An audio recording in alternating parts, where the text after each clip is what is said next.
Eu sou Paulo José Valente, conhecido na internet como @PJValente.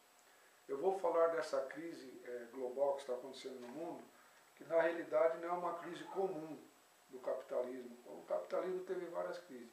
Essa crise é uma crise que está sinalizando a transição do modelo capitalista e do modelo socialista de mercado como existe na China, está sinalizando uma transição que eles estão convergindo, ou seja, coisas boas que tem no sistema capitalista está sendo aproveitado pelo sistema comunista, e coisas boas que tem no sistema socialista de mercado está sendo aproveitado pelo capitalismo. Por exemplo, as estatais estratégicas.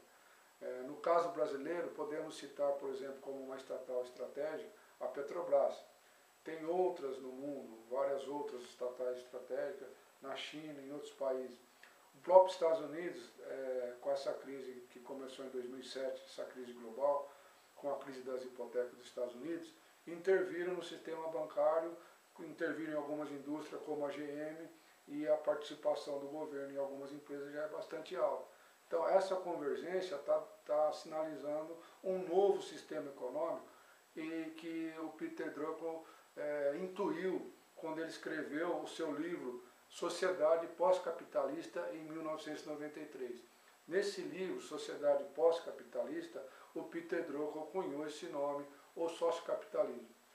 Na verdade, o Peter Drucker usou de falácia para falar sobre o sociocapitalismo. Para ele, o sociocapitalismo seria um capitalismo de fundo de pensão, um capitalismo de vários sócios.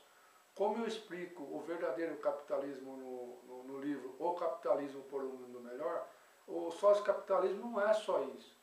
Ele passa por profundas mudanças, por exemplo, na política dos países, na política mundial, no modo do cidadão global encarar a democracia. Nos países, por exemplo, ocidentais, a democracia não é algo acabado, ela está evoluindo. Está vindo a democracia eletrônica, a democracia direta, por exemplo, a direta pela internet. Por exemplo, o que temos atualmente é uma democracia indireta. Você vota nos políticos, esperando que ele faça algo para o povo, na verdade eles fazem para as empresas. Então isso é uma grande distorção. Na democracia direta, que é coisa prevista para o sociocapitalismo nesse século em muitos países adiantados, o cidadão participa das eleições e ele pode participar diretamente, ele pode fazer intervenções, ter mais plebiscito, mais referendo nos assuntos estratégicos, ou seja, não delegar todo o poder do povo para os políticos. Em algumas situações estratégicas, isso eu faço uma previsão desses assuntos no livro, quais são esses assuntos, ele vai tomar a decisão dele diretamente. Então, por exemplo, no caso dos Estados Unidos, a célula-tronco, praticamente o Supremo lá que estava decidindo, 9 iluminados do Supremo, se os Estados Unidos poderiam fazer ou não pesquisa com célula-tronco. Isso é o povo que tem que decidir. Esse poder, de célula-tronco, na verdade, quem deveria votar é o povo. Então, essa distorção ocorre por quê? Porque a democracia é indireta. Os políticos deitam e rolam, e por conta disso a corrupção, as empresas mandam no povo, ao invés do povo mandar nas empresas, ela atender as necessidades do povo, o povo tem que atender as necessidades das empresas.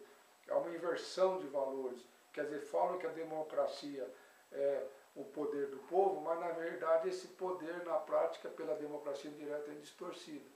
E isso no sociocapitalismo vai mudar, porque o pilar do sociocapitalismo, um deles, é a democracia direta, ou seja, o poder do povo. Bom, na China não tem a democracia ainda, nem é indireta. É um partido só dominando 1,3 bilhão de chineses. Mas algo também vai ocorrer na China sobre esse sentido. Por quê? Para ter estabilidade em contrato, para ter criatividade, tem que ter um ambiente democrático. O povo participar. Não vai ser aqueles iluminados do Partido Comunista que sabem o que o chinês quer ou não. Então, esse novo sistema que está chegando aí no mundo, nesse século aí, e nós já estamos até bem adiantados em rumo dele, em direção a ele, o povo vai ter muito mais decisões. Mais cedo ou mais tarde, a China vai para esse lado. Os países árabes, essas revoltas que tem na crescente lá, na crescente árabe lá, na região de Israel, do Oriente Médio, por exemplo, na Líbia, na Tunísia, em outros países, é um dos ventos desse sistema que está vindo. Porque a sociedade no século XX era bipolar, era praticamente os países ocidentais chefiados pelos Estados Unidos e a Rússia que comandava o socialismo.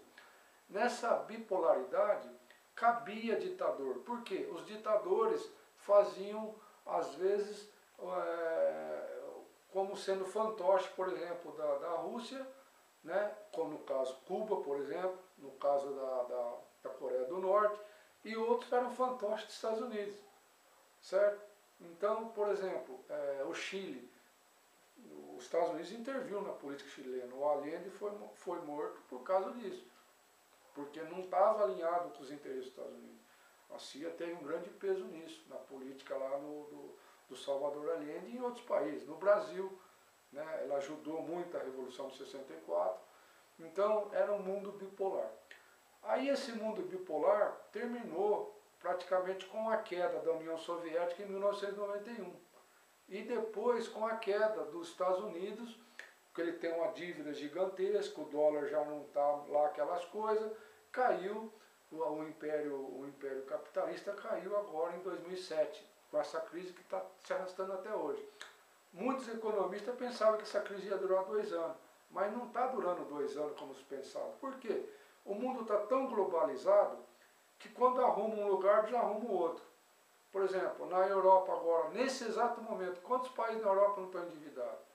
A Grécia, a Espanha, mesmo a Itália está ruim. Os Estados Unidos, com uma dívida gigantesca, o Obama vai ter que cortar déficit, e pelo que eu acho, esse grande corte aí de déficit tem que ser para o lado do armamentismo. Nesse mundo multipolar que está tendo, com os novos países emergentes aí entrando na jogada, no jogo estratégico, o Brasil, a Rússia com a economia forte, porque no século passado ela era forte só em arma. A Rússia não apitava no mundo em nada de economia, né? Agora os Estados Unidos, nesse ponto, era um país vibrante, a economia, mas ele também teve seu auge. E despencou agora, em 2007, com essa crise global. Então essa crise global não é comum no capitalismo, é uma crise de transição para um mundo multipolar, com vários centros de atuações, e isso vai exigir uma nova onda. Então, nesse caldeirão de transformações que está surgindo o sociocapitalismo, né? com o cidadão tendo novas responsabilidades, com uma nova visão. A internet é para isso. A revolução na Tunísia, na Argélia, no mundo árabe começou pela internet, praticamente.